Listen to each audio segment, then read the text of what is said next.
este programa es un programa producido conjuntamente por la Coordinación de Universidad Abierta y Educación a Distancia y la Dirección General de Divulgación de la Ciencia, ambas instituciones de la Universidad Nacional Autónoma de México, y también por la Unión de Universidades de América Latina y el Caribe, conocida por sus siglas como la UDUAL.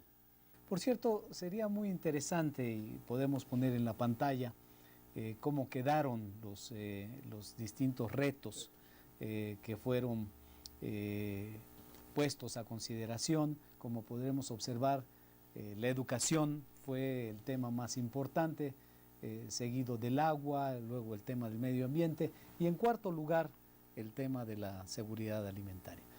Sin duda, todos los retos son muy importantes, pero los tres primeros, que fueron los que le solicitamos a la ciudadanía que opinaran, pues fueron seleccionados como los temas educativos, agua y medio ambiente. Pero volviendo al tema de la seguridad alimentaria, Francisco, este es un tema importante, ¿no? No solo por, como decía Miguel Carrillo, cómo la ciencia y la tecnología pueden accionar positivamente para mejorar este tema de la producción de alimentos y depender menos, en este caso del exterior, para los temas de cómo alimentarnos en México. Es un tema transversal, es un tema que cruza. Si no comemos bien, no trabajamos bien, no tenemos energía suficiente para educarnos. En fin, hay una relación más allá de la simple producción de granos o de productos cárnicos y demás. Recientemente en México se ha lanzado una iniciativa de tipo social que se ha conocido como la Cruzada contra el Hambre, ¿no? ¿Es esto realmente, debe ser esta la respuesta a este tema de la seguridad alimentaria? ¿Cómo enlazarías tú este tema de la seguridad alimentaria y la cruzada contra el hambre? Bueno, la verdad, hay que primero ponderar el tema de cómo la seguridad alimentaria se convierte en uno de las principales preocupaciones de la población consultada en la agenda. Educación sigue siendo el reto que nuestra población, al menos interesada en estos temas, tiene como el reto más importante.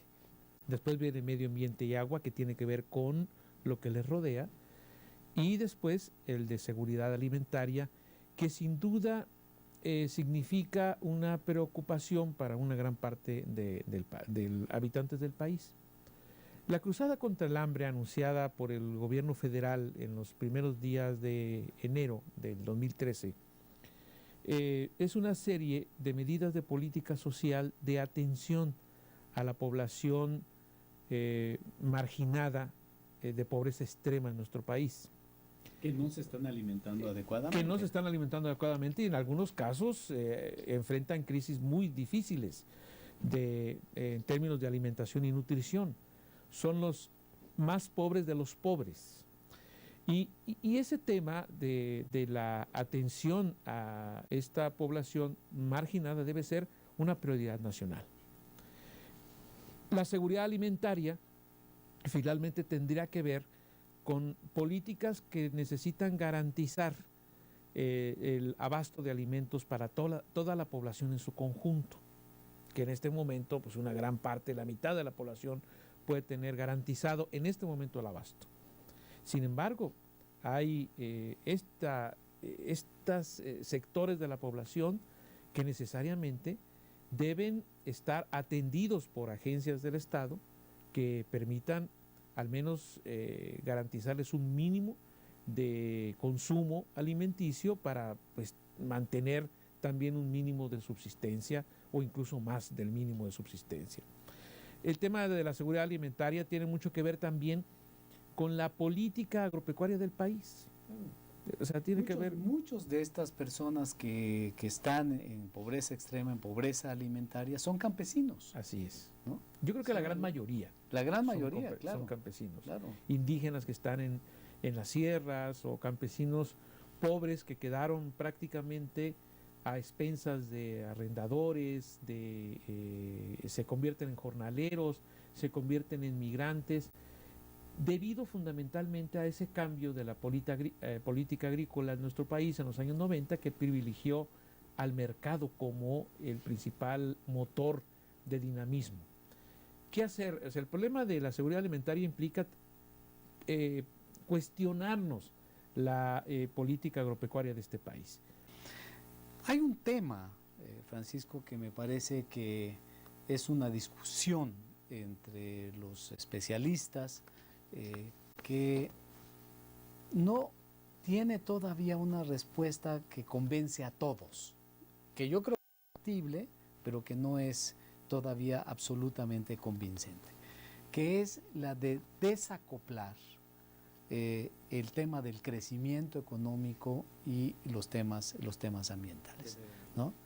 Hay una certidumbre que ya la ciencia ha podido comprobar, que es mayor crecimiento económico en las condiciones actuales. Por ejemplo, uso de energéticos fósiles da como resultado una mayor cantidad de contaminantes, de gases de efecto invernadero, que generan impactos negativos sobre la atmósfera y todo este tema del calentamiento global, el cambio climático, y además impactos en la generación de residuos sobre la biodiversidad y demás. ¿Es posible el desacoplamiento? ¿Tú qué piensas? ¿Cómo debemos de enfrentar este asunto? Porque se ha enfatizado mucho que tenemos que crecer, y esto es cierto, hemos crecido a tasas muy pobres, mediocres, yo diría, ¿no? Insatisfactorias para poder generar el número de empleos, pero al mismo tiempo esa aspiración de crecimiento económico no puede ser a costa de los recursos naturales, ya no puede ser así. ¿Cómo entramos al Sí, los recursos naturales y la calidad de vida que finalmente enfrentan quienes están en esas zonas o en estas zonas donde se está promoviendo el desarrollo. A mí me vino a la mente, en cuanto escuchaba la explicación de la maestra Mireya y más, de lo que está ocurriendo en China, que es uno de los países que en este momento tiene un mayor crecimiento económico, que ha ido poco a poco bajando, pero las crisis ambientales que han vivido en Beijing, por ejemplo, que son terribles, es producto de un crecimiento desordenado, de crecer por crecer, por mantener altas tasas de producción, altas tasas de productividad, que no necesariamente se expresan en una mejoría del nivel de vida de toda la población. Por esa razón estuvo muy bien explicado el reto de qué manera se puede crecer, pero manteniendo esos altos niveles de cuidado del medio ambiente. En México, cada vez que hay un proyecto que supuestamente va a generar mayores empleos, que va a permitir mejorar las condiciones de productividad o de bienestar en algunas zonas del país y atentan contra el medio ambiente, se genera invariablemente un conflicto social. Nada más voy a resumir tres o a reseñar tres.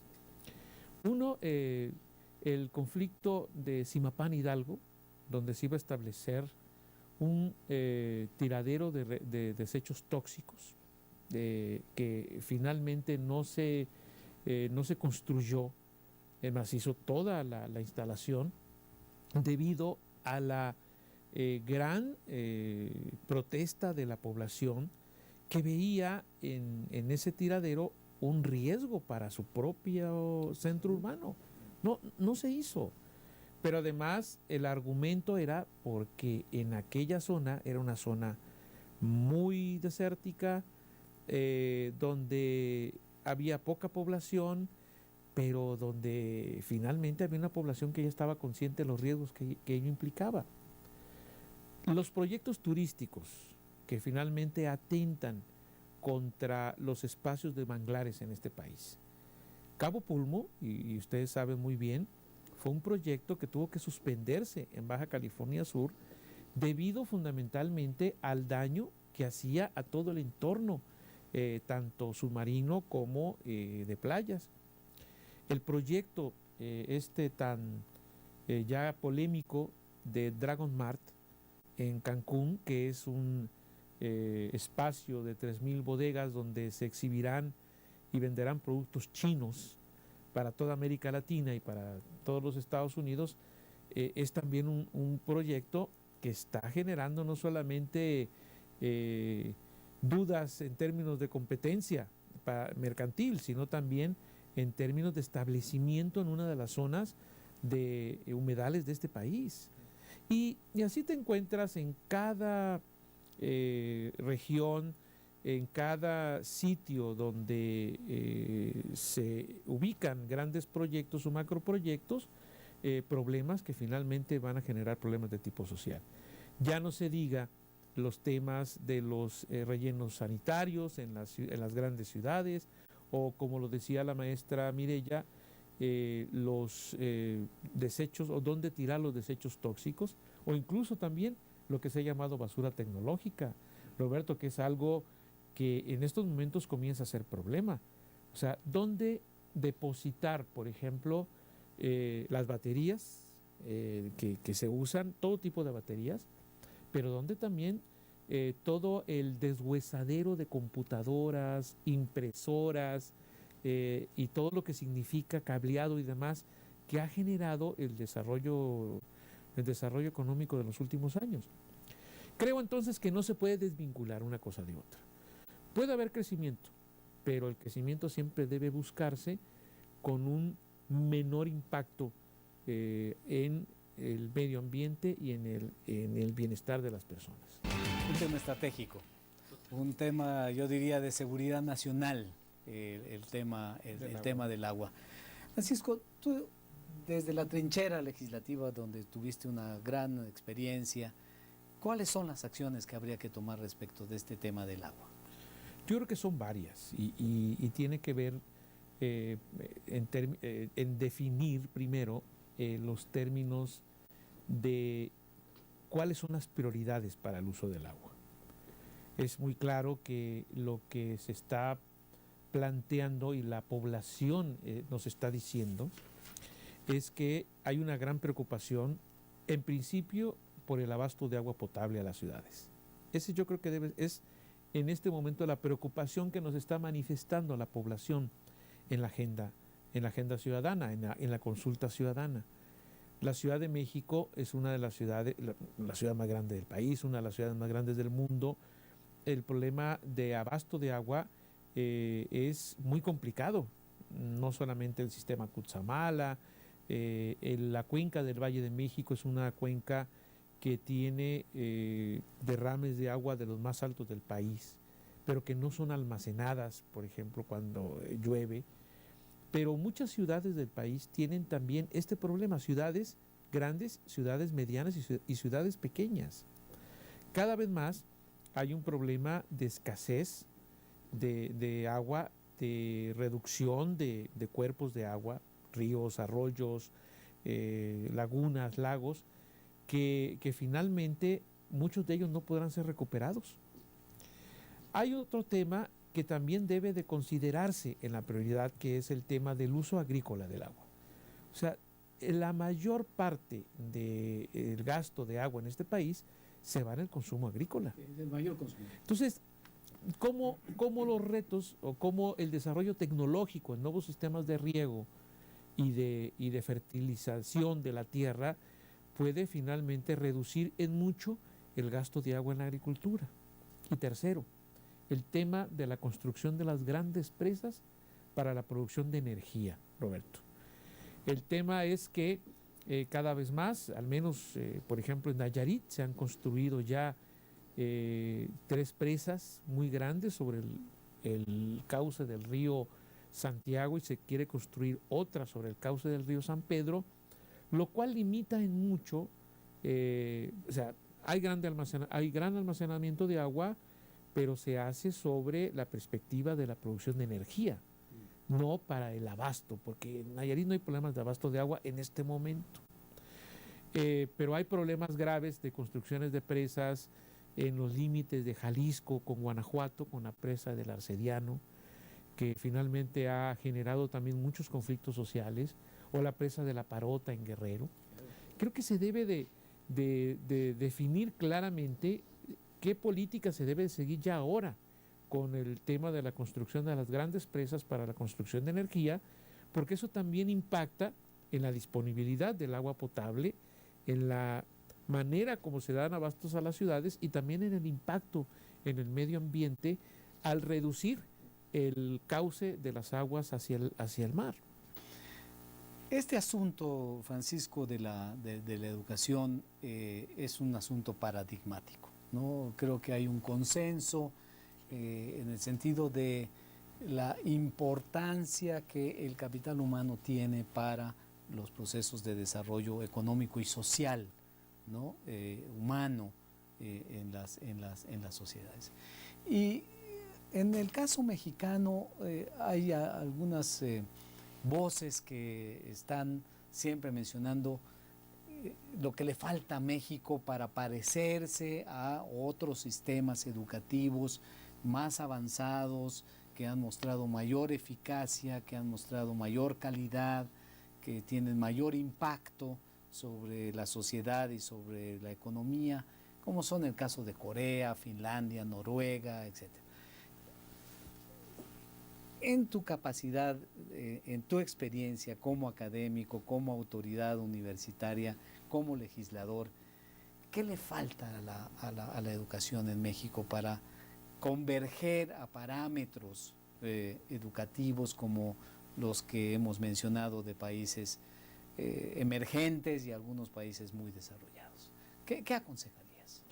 Bueno, en primer lugar, hay que ponderar muy bien el hecho de que la población consultada, cerca del 18%, dijo que el reto de educación es el de máxima prioridad en términos de la construcción de una agenda en ciencia y tecnología.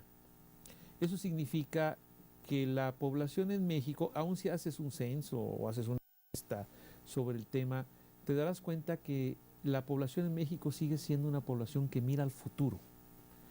Porque el hecho de estar pensando en que la educación es el principal reto para la ciencia y la tecnología del país, y no los temas más inmediatos, es una prueba, se está comprobando de que la población está pensando en cómo mejorar sus condiciones de vida, en cómo darle mayores perspectivas de futuro a sus hijos o a los mismos jóvenes que están estudiando. Y eso siempre se ha convertido en un reto a las autoridades, tanto ejecutivas como legislativas, de cómo responder a ese reclamo de una mejor educación. 2 minutos que nos quedan, ¿qué aconsejarías tú en particular? Yo aconsejaría seguir adelante con los temas de reforma educativa. Hay muchos lastres que carga y no necesariamente es el sindicato o los sindicatos el lastre de la educación. Yo creo que hay muchos lastres que tienen que ver con temas que obstaculizan la generación de una educación de calidad, sobre todo en la educación básica de este país. Esos lastres son los que hay que identificar. Si son los problemas de coordinación entre autoridades federales y estatales, si son los problemas de relación del sindicato y las autoridades, si son los temas de preparación de los profesores o de capacitación de los profesores, si son los temas de generación de una mayor participación de los actores sociales en la educación, creo que hay que identificarlos claramente y andar sobre ellos, porque la inmovilidad es lo que más daña al tema de la calidad educativa. Y si mueves las cosas y si generas acciones y si estás incidiendo sobre el tema educativo, yo siento, esa es mi experiencia, que mejorarás en muchos los procesos. Bueno, ahí está la discusión y creo que, como se decía en varios de los videos, la discusión continúa. La agenda es un primer paso, es un paso muy importante que abre toda una variedad de temas y de asuntos que hay que seguir conversando y que vamos a seguir conversando en estos programas. Quiero agradecer de verdad muy cumplidamente a Francisco Javier Castellón su presencia en este programa, agradecerle al público su amable presencia y sus comentarios y puntos de vista vertidos sobre el asunto e invitarlos a seguir en la serie y el próximo programa, que será un tema muy importante, Trascendiendo Fronteras, Ciencia e Innovación en América Latina. Gracias a todos ustedes por su participación. Gracias nuevamente a Francisco Javier Castrejón, Fonseca, y nos vemos en el próximo programa. Hasta pronto.